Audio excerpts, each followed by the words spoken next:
சைடில் போகிறேன்னு சொல்கிறேன். நான் இருக்கிறேன் நடுவில். நான் தான்டா கண்டுட்டு மொத்தம் முட்டில் வீட்டில் அடிச்சே போகிறேன்.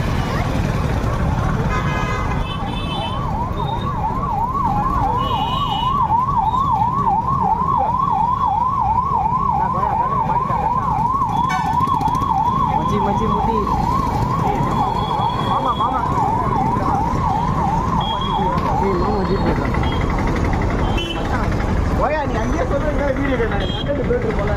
ஆண்டா பயங்கரமாக நிறைய பண்ணிருக்கலாம். எவ்வளோ பேர் வந்தாங்க. கலந்து நல்லா கலாச்சிருக்கலாம். இப்போ மட்டும் நான் பேசு யார் வேணாம். நடுவில் மயிறு போட்டேன்.